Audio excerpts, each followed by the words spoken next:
My name is Paul Nunes-Dier. I'm a certified professional facilitator from the IAF, which stands for International Association of Facilitators. Since 2018, I've started a book series on architecting collaboration, and my latest book, in co-authorship with Martin Duffy and other renowned digital facilitators and guest co-authors, is titled Beyond Virtual Meetings. It's all about the importance of the digital tools that can extend and augment the power of you as a facilitator and a meeting host in virtual online meetings, but also on the hybrid meetings that are going to be so much needed in this post-pandemic era. Along with my co-author Martin Duffy and esteemed PhD colleague, we host Talk to Your Meeting Doctors, a series of hosted conversations with meeting experts that can advise you about how to transition to this new normal and take advantage of this incredible once-in-a-lifetime opportunity to make the organization of your meetings more sustainable and effective. Please stand by as the next show will start momentarily.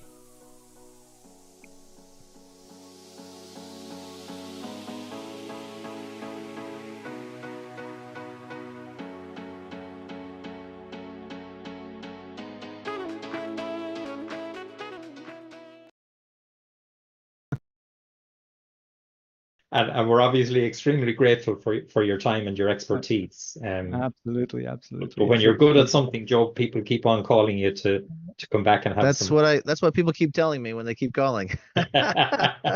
So absolutely. And it's incredible to have Joe Allen here again with us, dear viewers, as Joe is actually the true meeting doctor. He's a professor of industrial and organizational psychology at University of Utah. Of course, a renowned author and running effective meetings for dummies. That's one of his books. And he calls himself meeting doctor for many years before we started this LinkedIn event series, Martin, even though we are here for a couple of years, right? I think we're novices compared to Joe's range and breadth of expertise, Paul. Absolutely. But we are live now, so let's get our viewers tuned in and thank them for watching in the multiple recordings we are going to replay throughout the following month, and yet still this month, as this is going to be episode 8 of Talk to Your Meeting Doctors. Yeah. With me, my co-host, Martin. Afternoon, everybody. Great to be back, Paul. And as I just presented, Joe Allen, our guest for today. Martin, let's roll the sleeves and kick it off.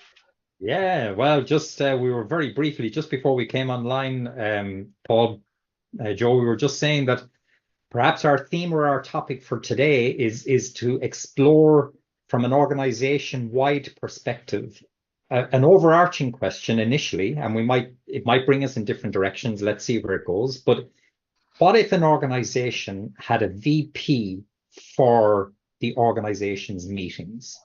What could the implications of that be for the organization and or for the meetings that take place in an organization? Well, if you're asking me, it'd be about time. Good answer. I mean, it's just, I think it's absolutely absurd that leaders in organizations spend 75% of their time in meetings or on meeting related activities. And we don't ever consider how to hold people accountable and to make sure people know how to do them well. And get whether that be through trainings or performance appraisal processes or any number of other pretty standard operating procedures that we have in organizations. Why don't we have someone who's responsible for organizing that, for structuring that, for creating a way that happens naturally? I don't understand it. I was just telling someone earlier today that I have a list. I literally have a list of all the reasons I've received over the years from people as to why they don't do anything about meetings in their organizations, why there's no training, why there's no accountability, why there's no people that are responsible for ensuring that there's accountability. I ask that question because it's something that I often tell people. Oh, you want your meetings to be better? Why don't you hold people accountable? Why don't you have someone who's doing something around this? And the answers are quite interesting. Wow. Do share. What kind of excuses are people offering? Well, sometimes it's like, well, it's just meetings. I'm like, Oh, wow. yeah, it's just meetings. But sometimes they're more like, well, we don't have the budget for that. And I'm like, well, yeah, that like okay. But you do have the budget for all those meetings that run long or that aren't very effective. And yet you don't have the budget for someone who would make those more effective and maybe cause them to be a little less frequent, you know. Um, the other excuses, include we don't have anybody who could do that, who would be trained in those things. Is there anyone out there who we could hire who knows this stuff, right? Which I think was actually a fairly reasonable excuse. you know Others are like, well, my meetings are fine, it's everybody else that needs help. And so, but it's like, okay, yeah, well, how are you going to help them, right? So it's just an interesting list of excuses that I've received over the years for not necessarily specifically why not hiring a Sure. VP, Yeah. but not doing something more than just having, Joe or somebody like me come in and say, hey, you could do these better. Yeah. Yeah, that's interesting. Actually, as you went through that list, Joe, I'm just you kind of flashed back in my mind to quite a number of the different episodes that we've had. Mm, And those types of comments have come up in different guises in different ways. We sure. don't have time, we don't have the expertise. But the overarching point, back to your very first comment, 75% of people's Mhm. time in Yep. organizations are vested in meetings. That's such a massive resource. Yep. And then we're saying, so back to your two follow-on points, we don't have accountability directly, and or what about the expertise to use that 75% of our time more productively, more constructively? Hmm. Fascinating way Yeah. to think about meetings that almost never comes up in conversation.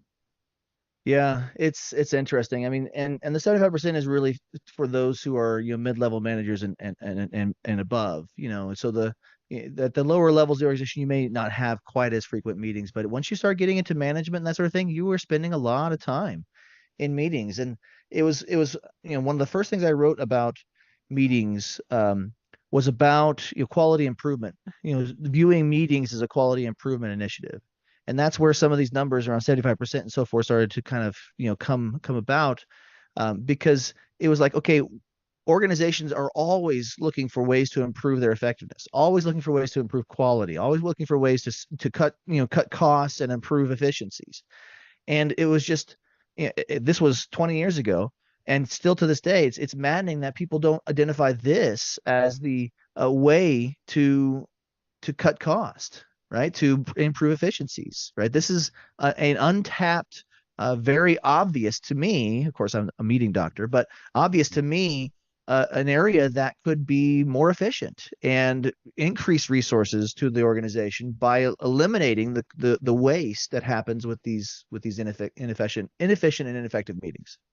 And say from your either from your academic research, Joe, or from your practical kind of consulting work that you've done, Yeah. is there anything that's standing in the way of people adopting the type of changes or the type of attitude or disposition toward meeting improvement? What's in the way? Why would people not go in a direction that you and I are saying that sounds kind of logical? Well, it's human nature, right? Yeah, You can go to basic psychological, principles around culture and behavior, and know that we're all engaging in habits. We've built a habit set and norms around meetings. And so it's whenever we're saying you need to change how you run your meetings, we're saying you need to change how you do what you do. yeah. Because if you're spending 75% of your time in meetings, what you do is meeting. And so we're saying, hey, you need to change how you do your job. And you know, people who've been in a job for a while, which is usually what managers and upper level individuals and organizations, they've been in their jobs for a while, maybe not that same organization, but they've been doing this for a while. They've got these habits that are hard to change. every human has habits that are hard to change. Just think about dieting. I mean, it's a multi-billion-dollar industry because it's hard to change people's habits when it comes to food. Same thing with meetings. It's really hard to change habits. It's also hard to change organizational culture. And some of the recent work that's been done by myself and and colleagues like Nala Lehman Willenbrock look at how meetings are a representation of the culture of an organization. And so we're talking about not just changing someone's habits, but we're talking about changing lots of people's habits and the organization's culture around that activity that we do a lot of. And so anytime we're talking about change, we're talking about change management, we're talking about restructuring of things, we're talking about serious things have to be adjusted in order for you to get a change like that. Yeah. And so far, people have been hesitant to do anything that would create that kind of change for their organization. Yeah. And that's, again, you raise a really interesting point that has come up, and we've actually run entire episodes around the concept of culture and how meetings are so reflective of underlying culture, and that the meetings become confused with that culture. In other words, people think there's something wrong with our meetings, and you say, they're just a symptom. Go to the doctor, and the doctor says, what's the root cause? And the root cause might be something just not quite right with the underlying culture. It's a really interesting observation. That so if we were to instigate, for example, a VP for meetings, what might it look like? What might it sound like? What might it do? Who might best be placed to take on the role? There's 100 questions we could start to ask. Yeah, I mean it's a question, just the question of whether or not you hire a meeting VP or someone to champion that particular issue in your organization is an important decision point, right? Because just the act of hiring someone to do something about it is an intervention when it comes to meetings in general. Just saying, this is important enough that we're going to spend money to hire someone who's going to, their sole focus is to make these more effective and better, right? That's saying something to everybody in the organization that there's a problem and that we intend to fix it. And what kind of role, just off the top of your head then, Joe, perhaps you've bottomed this one out in more detail. What kind of activities or what kind of role would such a VP actually perform in practice? What would their day-to-day work involve? Yeah, well, I honestly, from my perspective at the moment, now maybe 10, 15 years from now, this could change. But I would say this person's going to be hosting and doing a lot of trainings. And the reason I say that is because there is not a meeting management class in management schools in the country or in the world, frankly. I mean, there aren't classes like that. I used to teach a class called business communication. This was one of the first classes I taught back almost 20 years ago. And in that class, business communication, you heard the words, right? Business communication. Where does communication happen in business? In meetings. Exactly. That class, there was literally 3 pages in an entire textbook. I think I even have a textbook on the shelf here. 3 pages on meetings. And it's about, you should have an agenda and a couple of few tips here and there. That was it. The rest of the entire book was about other forms of communication in organizations.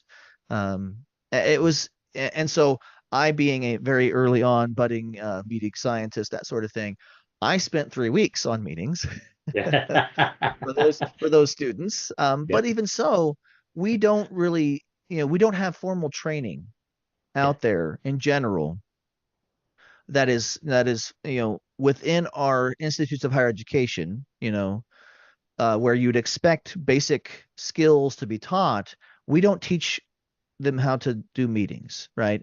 And so where does that training happen? Well, it's either on the job, learning from people who are engaging in habits that are, they're okay, but they're not great, right? They're inefficient, but they're not terrible. Or occasionally they'll have someone come in and do a training, once in a while. And I know this because I've done a few of them. And I know others who do as well. And so there's occasionally training. So I think a VP for meetings, one of their first tasks will be developing and implementing a training for everyone who has meetings in the organization. And that, it sounds basic and simple, and maybe something that's beneath what would be considered a typical VP role in some corporations. But I mean, that to me is like because we don't train it anywhere else. Where else are they going to learn it? That's interesting. There's a concept when I was doing my own research on organization meetings back, it's almost 8-10 years ago at this stage. But I remember coining the phrase trans participants, because having attended more than 70 meetings in one organization over a year and a half, board level all the way to ops team levels, a pattern evolved, and this wasn't pre-planned. This just happened organically in a medium-sized organization, that there were maybe 3 key people throughout the organization that routinely showed up in the different meetings of different groups with different hats on. But when I analyzed the data that came out of that participation, it became clear that they were a little bit like bees in a flower patch, cross-pollinating. So now they were carrying information, messages, interpretations. That concept, that idea of trans participation, is that something that our VP could do either deliberately as just a meeting participant, or maybe as a meeting chair? In other words, you bring the meeting VP in to chair your meetings. It frees up the boss of the unit to be a participant, observe, listen, take in. Is there merit in that concept, Joe? Yeah, I mean, a meeting facilitator or a meeting chair, that sort of thing. There are people who specialize in that, who I wouldn't necessarily say that they've received training per se, because again, there's not a whole lot of training. There's training on facilitation, and to some degree that is training in law about negotiation and so forth, right? And so there are people who have those skills, and so a meeting VP would be someone who I would think you'd want to have those kinds of skills. And for certain types of meetings, right, meetings where what you described is ideal, where the meeting leader is not also having to manage the entire meeting flow and conversation, having someone else do that can free them up to think and to consider and to engage in different ways, right? So it certainly could be something that a meeting VP does, but again, it really depends on what the organization is looking for. Because the other thing that comes to mind for me, for a meeting VP would be someone who would help work with HR, work with other leaders in the organization to identify ways to hold people accountable for their good and bad behavior in meetings, right? Just like we hold people accountable for their performance in sales performance or reports or any type, we evaluate them every year, fill out forms and all that sort of thing. And yet we don't ever really, that I'm aware of, include anything about their performance in meetings, which people do a lot of, right? And so that's something I think a meeting VP would also need to be involved with, because they'd be hopefully the one who has the expertise to say, okay, here are the things that we should be seeing in meetings, and they could even participate in the evaluation of different teams across the organization. So that person could go to these meetings, not necessarily as a chair, but also could be that. But they could go and be a person who would do observations as part of the accountability process, right?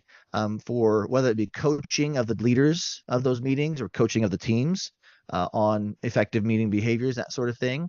But also in terms of accountability from an HR perspective. If somebody is constantly showing up late or monologuing or other things of that nature, these are things that maybe people should be aware of and held accountable for.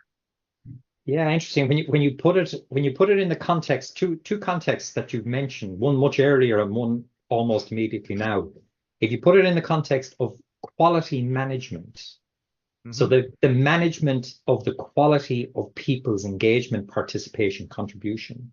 When you think of it from that point of view, alternatively, if you think of it from a business process, even say a production process quality control point of view. So the performance management perspective from an individual side versus the collective quality production management. It's something every organization does it absolutely routinely with all of their business activities, except Yeah. with their meetings, Except their meetings. which is Yeah. We really, just take for granted that these are how that we do them, and they're not going to be great, and that's life. and we don't see any problem with it because we choose not to do anything Yeah. about it. We But Which we is choose not to. That's, and going down my list, like I said, I have reasons that people have told me, and I have reasons that I've speculated about, and even investigated a little bit, why people don't do anything, why they don't hire a VP of meetings, or why they don't have trainings. Part of it is learned helplessness, right? We've done it this long forever. It's always worked well enough. And so this is how we continue to do it, you know. And yes, there are times when they're truly terrible, and there are times when they're just, pretty good. And so because of that, we just don't identify it as a target for need, for change. And that's the other thing I think a VP, of meetings would need to be very, capable of, would be change management. How would they assist in that process? So everything what you just described, Martin, with those two aspects of it, yeah, quality in terms of performance and quality in terms of the process, well, that's going to require change.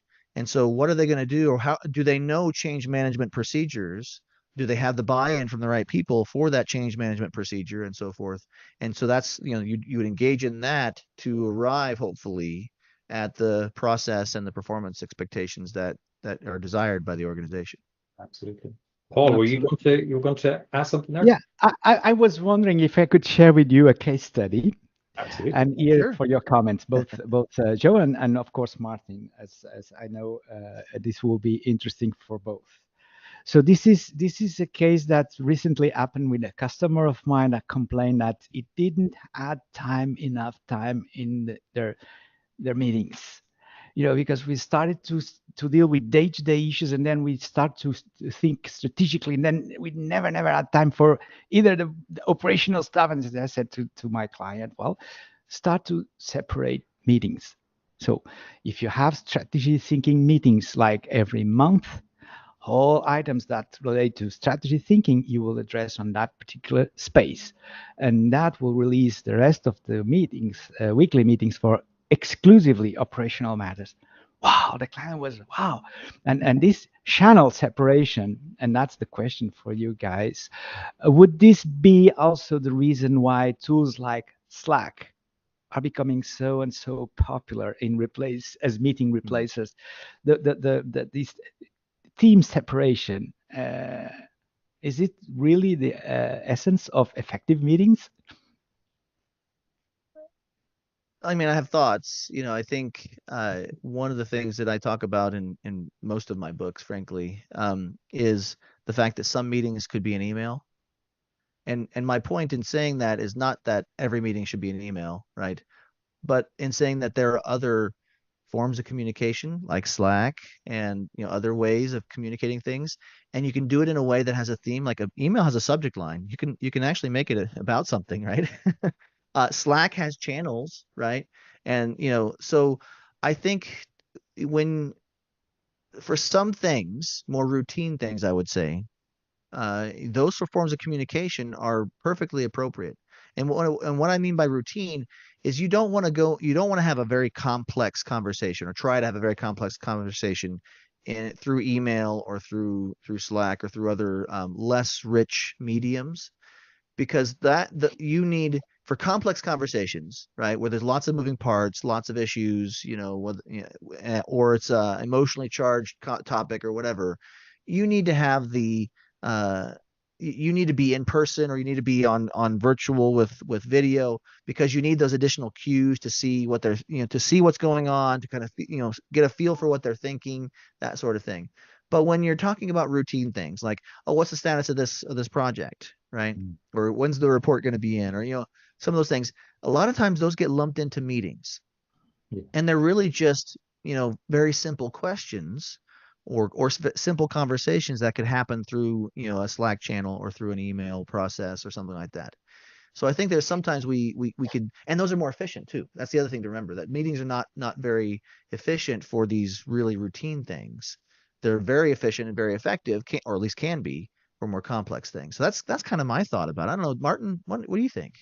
Yeah, well, two things as you presented that case study, Paul. Two things kind of forcefully jumped into my head. One was the concept of requisite variety, which is Yep. in systems thinking.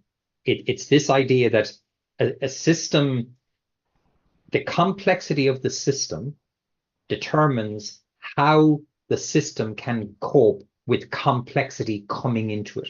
So a really simple system generally can only deal with fairly simple things coming in. When you apply that into a meeting setting, we start looking at the makeup of the participants. So if you end up with a meeting that has a very narrow field of participants in it, but if you start lumping in multiple topics on an agenda that need finance, that need HR, that need operations, that need law, that need, all of a sudden we may find that we just have the wrong fit of meeting for the topics that we're trying to get the meeting to think about. So that was the first thing that struck me, that idea of, do we have the right types of meetings to deal with the subject matter we're trying to deal with? And secondly, do we have the right participants in meetings to deal with the agenda items? So the case study shouted that at me. But actually, the second thing, Paul, that came into mind was a good colleague of both of ours at this stage from Lucid Meetings. So Elise, and the work that Elise and her team have done in Lucid Meetings, for me, is fantastically rich with the taxonomy of meetings that they have developed, which for me shouts to the heart of the question that you posed, Paul. And actually, it drags me back to one of your earliest points, Joe, this idea of educating organizations about meetings. Yep. So if you took the taxonomy of meetings that Lucid has produced, 16 different meeting types in 3 different meeting, let's call them categories.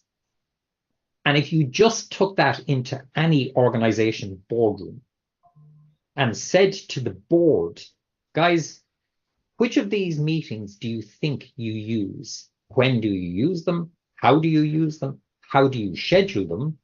And do you think it would be worthwhile actually taking a walk through this taxonomy in your organization? That could be a fascinating exercise to address the deficit, Joe, that you identified of education about organization meeting. So they're the two thoughts that jumped into my mind, Paul, when you said about your case study. Amazing, amazing. I took my notes. Thank you so much, doctors. And Martin, when you were talking about the taxonomy of meetings, it made me think of, what is the VP going to do? If like going back to what the original question. Yeah. Well, if they walked into their job and said, here's a taxonomy of meetings, how about everybody look at their calendar? And okay, you're in a meeting in an hour. Which one of these is that meeting? Right? Which type of meeting is this? Right? I don't think very often we think about all the meetings we have on our calendar by the different types of meetings that they could be or that they are. Right? I just don't think we think that way necessarily, at least in general. I think we just say, "Oh, I have a meeting. Oh, I have a meeting. I have a meeting." Well, what kind of meeting is it? And based on that, what should you be trying to accomplish in that meeting? And based on that, who should be at that meeting, and so forth. And all of these little things to think about. I know people are like, well, that's going to create more time. Well, yes, that'll create more time, but we know that one bad meeting causes 3 more meetings. Absolutely, yeah. That's the data is clear. That's what it does. Yeah. And so one good meeting probably causes 1 more good meeting with the same group the next week or the next month or next year, whatever it is, right? Okay, that's fine. But if you have a bad one, you're going to meet with those same people or a subset of them 3 more times. So I think, taking a moment to think about, okay, what is the nature of the meeting we're about to have and who actually needs to be there and what are we trying to accomplish can ensure that we, over time, we should see a reduction overall in the number of meetings that are caused by previous terrible meetings. Yeah. Right. As you're speaking there, Joe, again, there's a kind of an image that you've created in my mind's eye there. And I'm kind of imagining, let's take an organization with three departments. You know, we've got sales, we've got production, and we've got administration, just off the top of my head. And you say, in those three departments, they run their routine series of meetings of all different types and all different participants. But the interesting thing is, in most organizations, at least the ones I've worked with, the people in sales don't know anything about the production teams meetings. The administration people don't know anything about the sales teams meeting because they're never at them. They don't know that they took place. They don't know what was on the agendas. They don't know what the outcomes were. Back to our VP meetings. If our VP has sight and visibility of all of these schedules of meetings, and if they are deliberately picking meetings and saying, actually, Joe, you're down to have a meeting next Tuesday. Item 3 on your agenda is actually the same as the other group's meeting on the following Thursday. What if we synchronize those? What if we brought you in for his agenda item or vice versa?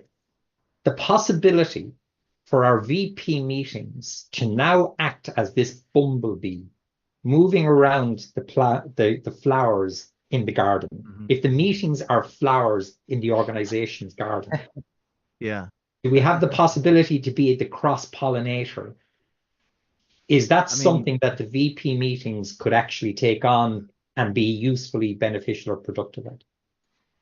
I mean, I think so. I mean, I think the challenge there is all the logistical aspects of it that would need to be in place in order for that to occur. Yeah. But ultimately, yes, I think, you know, we talked earlier about, you know, what would a VP do first? Well, first they'd have to teach everybody how to you know, schedule meetings and have an agenda and, you know, all the things that we know that people should be doing when it comes to meetings that they're not currently doing. Yeah. But let's say that process has taken place. If you've gotten buy-in from everybody that they're going to have their agendas on their calendar invites, and that this VP of meetings has access to all the calendars, all the organizational calendars related to meetings and that sort of thing, and can do that. Yeah, I mean, there's what you're describing is definitely possible, and I think it's reasonable. But I think to get to that point, several other things would have to happen for an organization and for their people to be able to do that. Because I guarantee you right now, I could go on my calendar and I have a bunch of meetings today, tomorrow, and then throughout the week. And I would say less than half, probably closer to 20%, have an agenda attached to them, right? Either an agenda like a document or listed out in the invite. They may, if I'm lucky, have a purpose, right? But they're not going to be as, you know, detailed enough for me to be able to say, if I was looking across meetings for lots of different people or lots of different, you know, groups or, you know, within an organization, you know, that what the connections are there. You know, that would just be, it'd be impossible at this point in my current organization. Of course, I'm at a university, which is a little different than what you described. But yeah. But it's kind of an interesting thought from a let's call it a regular organization. You know, an organization has these multiple departments that we know these meetings are going to happen. Yes. In other words, it's predictable, it's mappable, it's codifiable, but we don't actually see these deliberate connections being made where you'd have to guess, well, benefit would have to come from that efficiency-wise, information flow-wise, and so on. Can I just pause that? So I was just going to say there's a fascinating development that I've started to see. Every year I read the previous year's literature on meetings, and last year there were 2 articles published on meeting summaries, and using AI and you know, transcriptions to provide a brief 1 to 2 paragraph summary of the meeting, what happened in the meeting, and what the action items were for the meeting. And I'm just taking what you said earlier, Martin, just one step further. Imagine a meeting VP who was able to convince everyone to turn that AI function on. That would create a summary, and those summaries would then be gathered by that person, right? Then they've got that information. They can say, oh, it looks like some decisions were made here that affect this group over here. You know, they could then be made aware of those decisions without even having to have another meeting. They just say, hey, this meeting happened. Here's the summary and the action items. You might want to reach out to the leader there and share your thoughts on that or whatever. I mean, again, that's a kind of a relational aspect of a meeting VP that could happen as we embrace more of these these technologies that are starting to be available. So I just had that thought. I was like, oh, I've seen something recently about that tool, and who knows, maybe that's something that could facilitate what you were describing. Yeah, because that brought two that brought two ideas as you're describing that, Joe. Two ideas came into my mind there. One is this idea of meeting archives. So in other words, there are two tangible things that most meetings ought to have: agenda and minutes. So there's the input and the output. Typically, the bit missing in the middle is what you've just described.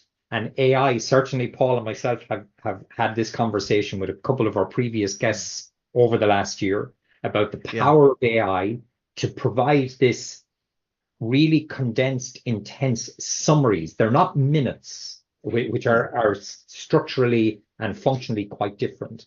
But the possibility to build an organization's meeting archive with a view to being a resource, to be searchable, to be referenceable, and now to be a kind of a resource to lean back on to bring forward into future meetings.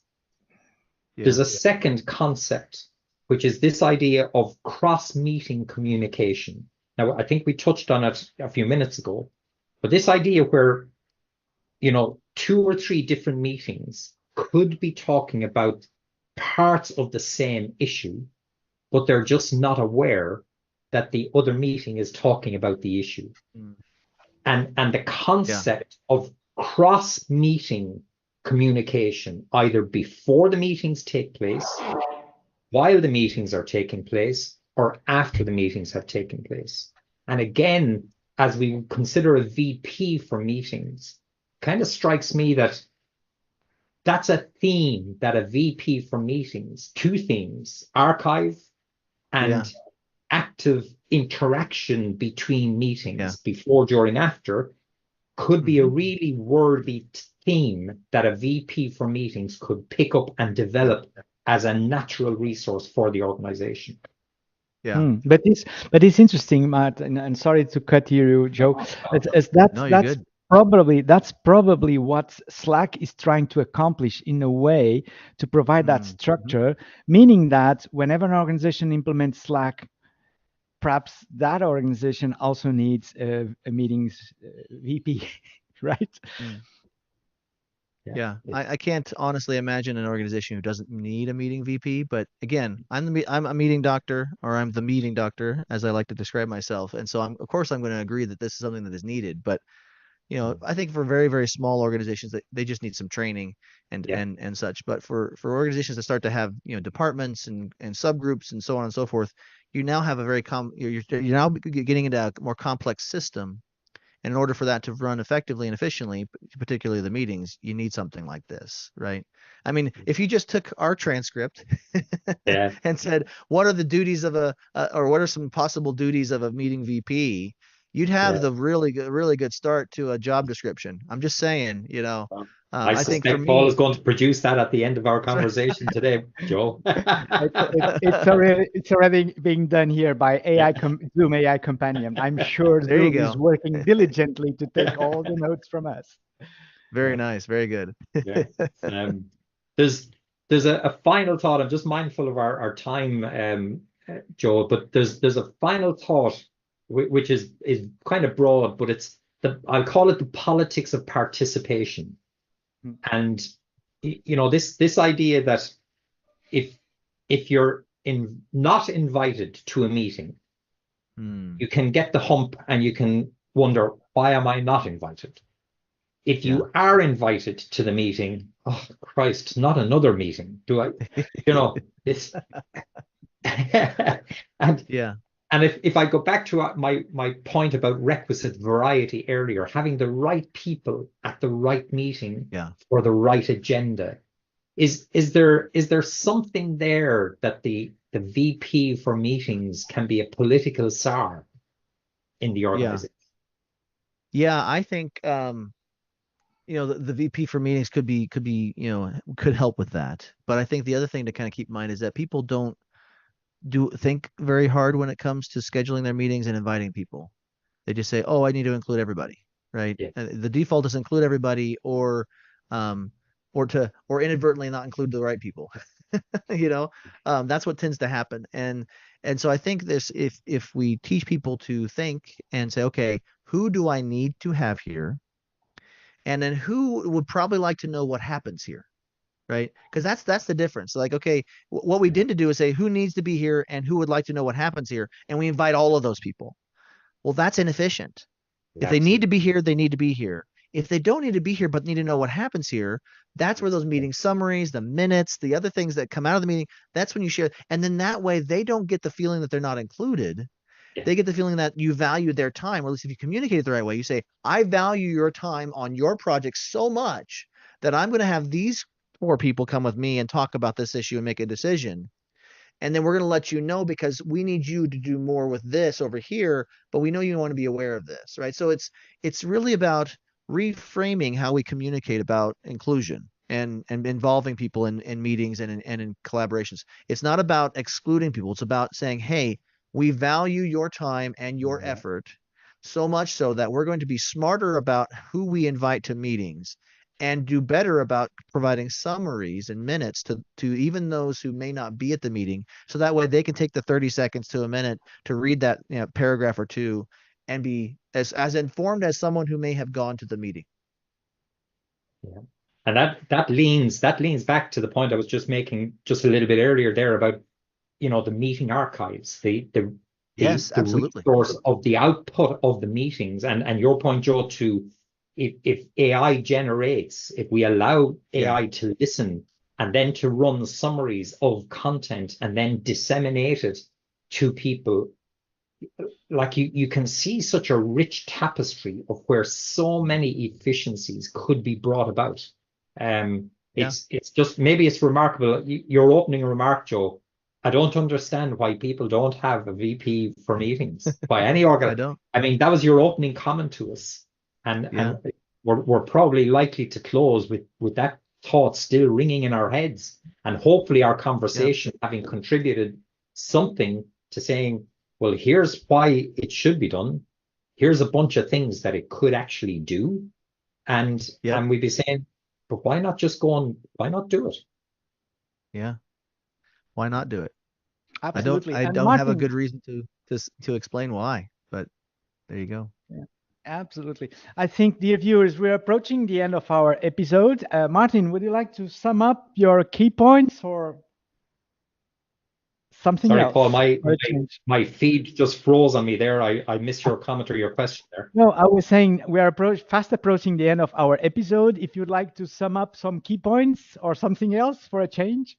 It was one of our, again, unscripted conversations, Joe. You've done 2 of these previously with us. We're obviously grateful for the time and expertise you've contributed to those.